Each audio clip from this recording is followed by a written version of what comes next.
8h38, iniciando a conversa de redação, participação do Eduardo Costa, do Júnior Moreira e do cientista político Malco Camargo. Você, ouvinte Itatiaia, também pode participar, opinando pelo WhatsApp do jornalismo, 99996-7074, 99996-7074. Você manda sua opinião em mensagem de texto e não se esqueça de colocar o seu nome e o bairro ou a cidade de onde você está falando. Avança projeto de duplicação da BR-381 entre Belo Horizonte e Governador Valadares. E com também uma boa notícia, Júnior Moreira, de duplicação ou concessão da 262 entre João Monlevade até Viana, que é na região metropolitana de Vitória, chegando às praias do Espírito Santo. Bom dia. Bom dia para todo mundo. Pois é, Eustáquio, a semana passada a gente discutiu isso aqui, houve um atraso, né? Mas era uma questão de tempo, né? A duplicação da 381 e da 262, como você disse, é bem diferente da questão do metrô, né? No caso da estrada, é uma concessão num molde que já é bem testado aqui no Brasil, né? Muito bem testado aqui no Brasil. Então não vejo problema não. Tomara que essas obras andem da melhor forma possível, da forma mais rápida possível, para que a gente estanque um pouquinho dessa carnificina que é essa BR, né? Na verdade são as duas BRs, né? Agora, eu ainda sigo, Eustáquio, desde quando esse edital foi lançado e que a gente ficou sabendo de alguns detalhes dele, né? Eu não sei como é que isso vai ser daqui para frente, se alguma coisa vai mudar, mas quando ele foi lançado, a única crítica que eu tinha e continuo tendo é a questão do pedágio. Acho o pedágio muito caro. Se a gente for numa base de comparação aqui, por exemplo, você tem a BR-040, que 5,30 mais ou menos, você tem a 0,50, 5 e pouquinho também. A Fernão Dias, para mim, é o melhor exemplo, né? Pago de forma tranquila, até sem reclamar que é 2,30 cada pedágio. A BR muito boa. Se você tiver algum problema no seu carro, 10 minutos depois tem um caminhãozinho do seu lado para te levar até algum posto de gasolina. Um atendimento espetacular por um preço razoável, né? É lógico que se a gente for pensar bem, ali o Fernando Henrique Cardoso duplicou a rodovia e depois entregou para a artéria simplesmente manter, né? É um pouco diferente, mas de qualquer forma, para mim é o melhor exemplo numa questão de valores. No caso dessa concessão aí, a gente pode ter 11 praças de pedágio nas duas BRs e ali por volta de R$8 cada pedágio, né? O que vai ficar caro. A ida lá em Guarapari ou para o caminhoneiro que vai sair de alguma região ali do Espírito Santo para Minas Gerais. Então a única situação que fica para mim na questão da duplicação da 381 é o preço desse pedágio, que realmente eu achei muito caro. Porque aqui no Brasil, se a gente paga um monte de imposto, paga IPVA e tralalá, e depois tem que pagar pedágio para rodar numa estrada boa, né?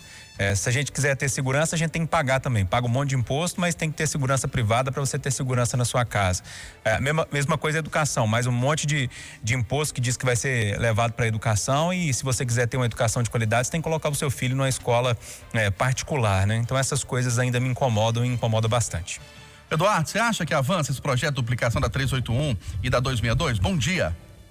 Bom dia para você e para todo mundo. Eu nasci no dia do otimismo, né? Não tenho a menor dúvida. E um colega aqui na Record me perguntou assim: Eduardo, isso fica pronto em 2 anos? Eu falei, duvido, porque o edital no fim do ano, esse processo todo, recurso daqui e dali. Falei com ele, agora, se em 2 anos ficarem prontos os 100 quilômetros que separam Belo Horizonte e João Monlevade, de 35% a 40% dos problemas da rodovia estarão resolvidos. Porque a maior carnificina, senhor Eustáquio, acontece, o senhor sabe, nos 100 quilômetros que separam Belo Horizonte e João Monlevade, que tem 200 curvas. E na minha experiência de repórter policial, seguramente 12%, 15% dos acidentes que eu cobri na 381 foram aqui em Ravena, na curva de Ravena. Então, Deus é pai, a duplicação vai sair, e o rodoanel também vai sair para a gente diminuir as mortes no anel maluco e na rodovia da morte. Você, cientista político Malco Camargo, acredita que teremos força política? Minas Gerais terá força política para deixar de pé essa obra, essa concessão, e teremos rodovias duplicadas? Bom dia. Bom dia. Parece que agora é inevitável este avanço, né? Agora eu não queria falar da força política do Estado, eu queria falar de uma nova forma de se fazer política pública. E as PPPs são esse modelo, né? É muito interessante pro tipo de investimento em questão, porque através das parcerias públicos-privadas, os custos da obra são compartilhados pelos usuários da estrada e não por todos os cidadãos.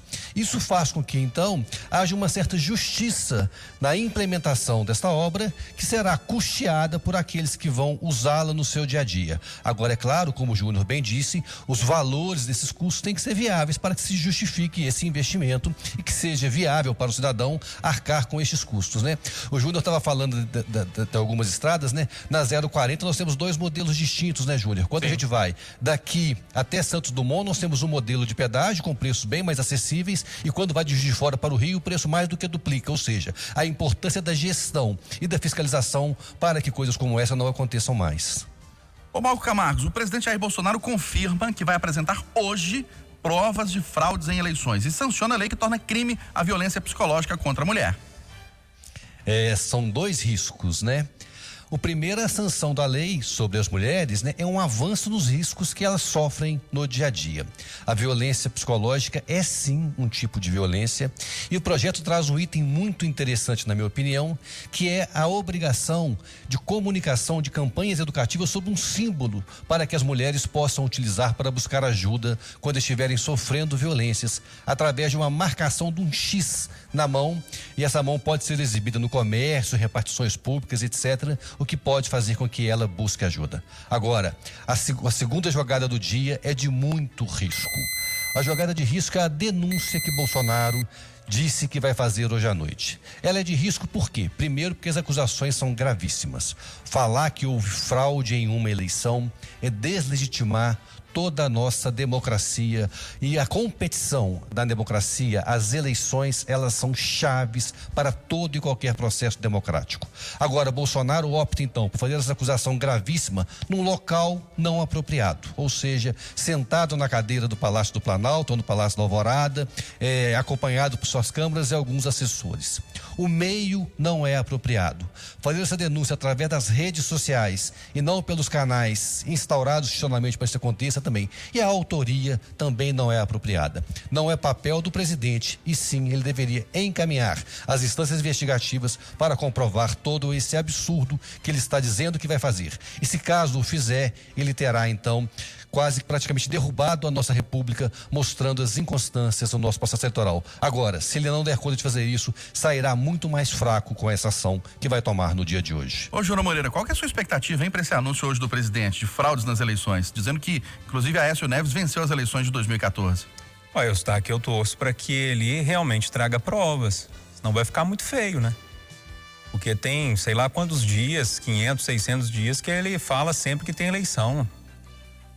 Que tem fraude na eleição, né? Começou falando, inclusive, lá nos Estados Unidos. Não sei se a turma vai lembrar naquela viagem lá que muita gente voltou contaminado por Covid. A todas as tentativas até agora, Eustáquio, são de dar risada. Mas eu espero que o presidente esteja falando a verdade dessa vez, que não seja um blefe, que realmente apresente as provas. Se ele apresentar as provas, eu seria o primeiro amanhã a falar assim, deixa eu falar primeiro aqui, porque eu mudei de ideia. Tem que mudar essa urna eletrônica, a gente tem que repensar a república aqui no Brasil. Seria o primeiro, né?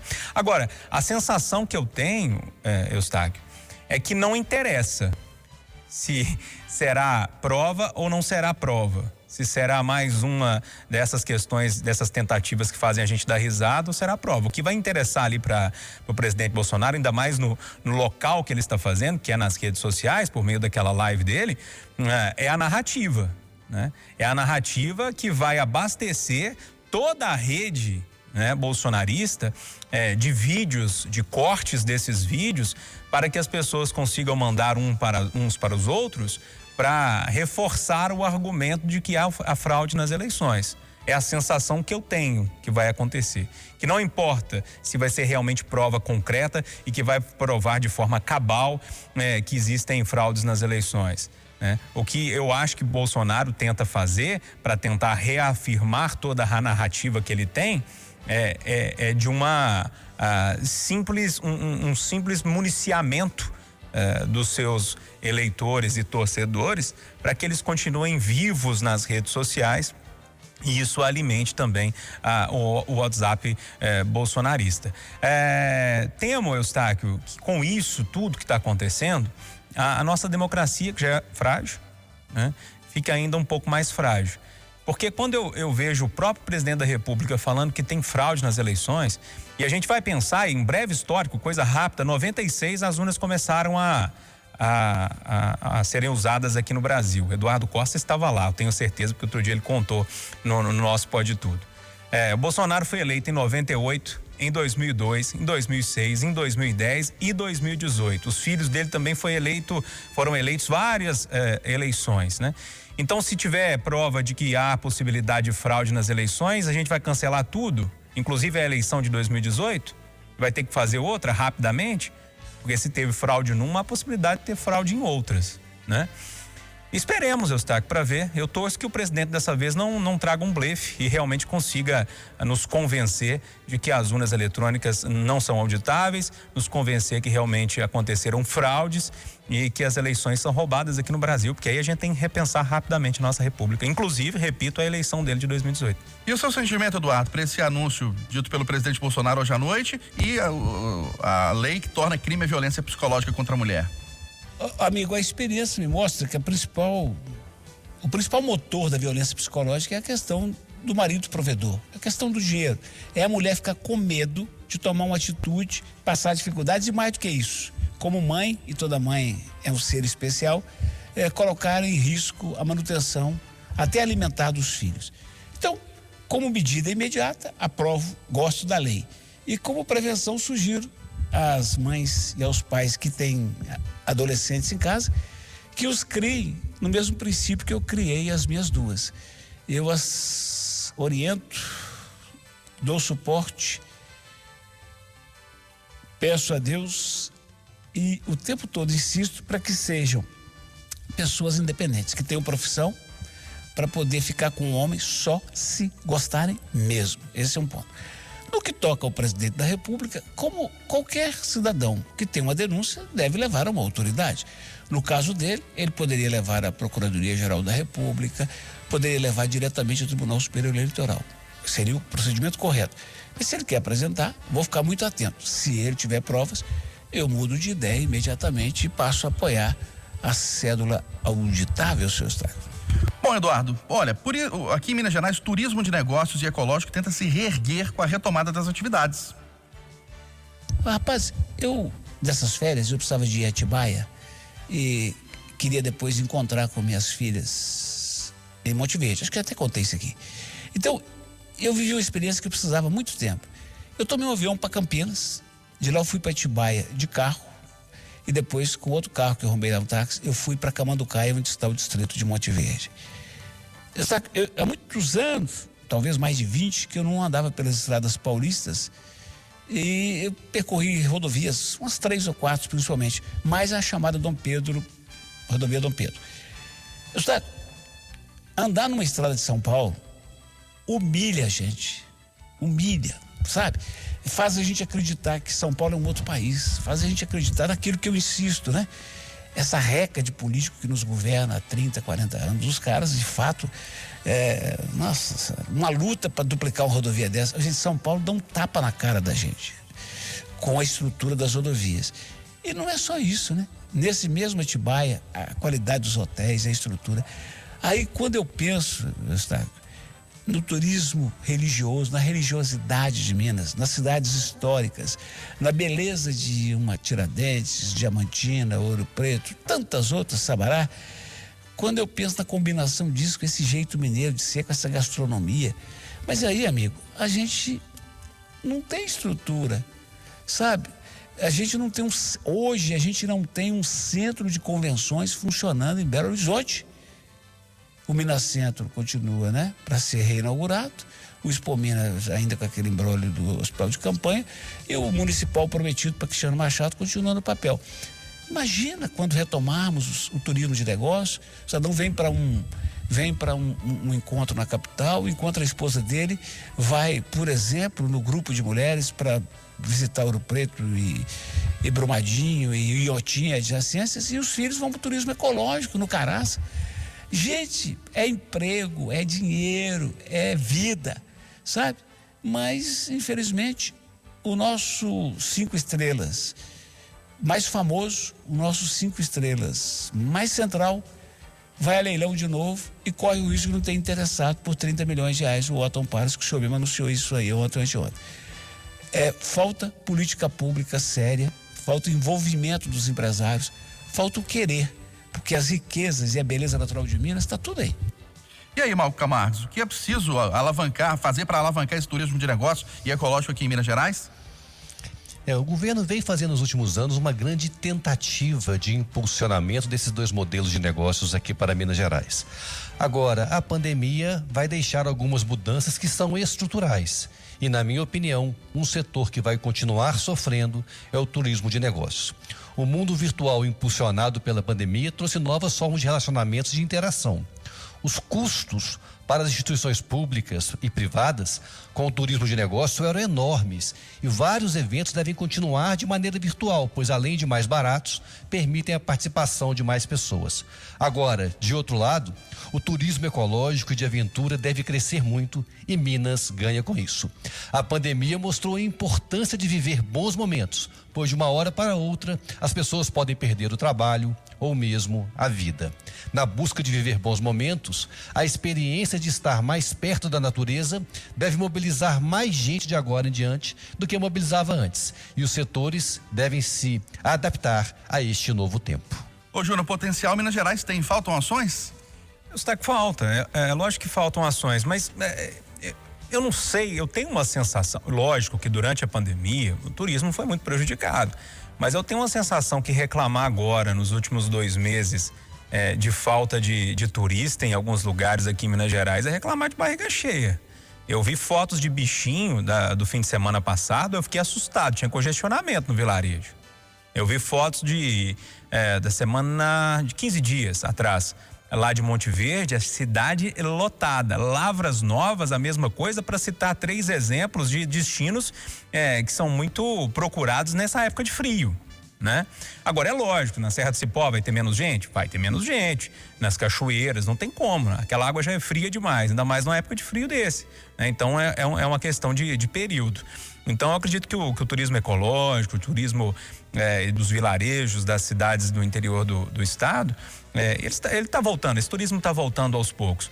O grande problema para mim aí, Eustáquio, eu não sei nem se é problema, mas é uma constatação, que eu começo a conversar com algumas pessoas e vou tentando entender essa situação, que o turismo de negócios, ele vai cair mesmo, né? As empresas descobriram que dá para fazer reunião, que dá para fazer convenção por meio da internet. Lógico que nem todo evento, nem toda convenção dá para ser feita desse jeito, mas grande parte dos eventos a gente consegue fazer por internet e muitas empresas descobriram isso, né? Eu não sei se esse turismo de negócio vai ser tão forte nesse pós-pandemia. Agora, o nosso turismo aí do dia a dia, pode ter certeza que vai voltando aos poucos e em cada temporada, cada região vai receber o seu turista com certeza. Bom, donos de bares e restaurantes fazem um apelo para que seja ampliada a oferta de ônibus à noite, já que os funcionários têm tido dificuldade na hora de voltar para casa, Júnior. Inacreditável, né, Eustáquio? Eu fico tentando entender o que se passa na cabeça dos nossos políticos, porque é impressionante deixar com que empresários de ônibus façam o que quiserem, né? Aqui em Belo Horizonte, nas cidades da região metropolitana, as cidades estão basicamente funcionando de forma normal e os ônibus ainda continuam minguados. Todos os dias pela manhã no Café com Notícia eu recebo reclamação de falta de ônibus, de horários mais espaçados, né? E a cara do Calil, do Medioli, da Marília Campos, quem mais? Os prefeitos da região metropolitana, do Zema também, em questão na hora que a gente olha pro DR, a cara deles não queima, né? Pelo amor de Deus, se eu fosse um político desses aí, minha cara queimava, não tinha coragem nem de falar em ônibus com ninguém. Quem trabalha precisa de ônibus para voltar para casa, seu Eustáquio. Pois é. O Enio Lima tá de volta aqui no Jornal da Itatiaia, atualizando o Brasil em Tóquio. Seguimos Eustáquio com chance de medalha na ginástica artística. Rebeca Andrade segue na liderança na série. Lembrando que no solo, ela que vai se apresentar com o tema Baile de Favela será o último da série das apresentações. Rebeca Andrade segue na liderança. E a Macris do Minas tem suspeita de torção de tornozelo. Ela deixou o jogo aos prantos agora há pouco na disputa do vôlei feminino entre Brasil e Japão. O Brasil segue vencendo o Japão por 2-0. Agora no terceiro set, 16 para o Brasil, 12 para o Japão. Tomara que não seja nada de mais grave com a Macris, atleta do Minas, da seleção feminina de vôlei. A Itatiaia é medalha de ouro no Japão, Eustáquio. Alô, Eno Lima, 8h58, ô Malco Camargo, o trabalhador tá sem ônibus para voltar para casa, trabalhando à noite em Belo Horizonte. Que situação, né, Eustáquio? Agora, como é que é complexo pensar as políticas públicas, né? A prefeitura faz um avanço e cria um novo problema, ou seja, um bom gestor tem que antecipar os problemas antes deles ocorrerem. Ser denunciado por parte dos proprietários de bares e restaurantes pega mal para uma prefeitura que deveria ter pensado que os impactos da sua decisão teriam consequências sobre toda a cadeia. Trabalhadores ficam mais difícil de voltar para casa e não só trabalhadores, né? O cidadão que vai ao bar também, que se deslocar para depois de sua residência, tem dificuldade com a falta de transporte na capital. Gerir uma cidade é pensar em todos os pontos de uma decisão e Calil deveria ter feito isso também antes de liberar a expansão dos horários de bares e restaurantes. O problema é da prefeitura e não do trabalhador com essa expansão. Final do Jornal da Itatiaia, primeira edição desta quinta-feira. Ótimo dia a todos.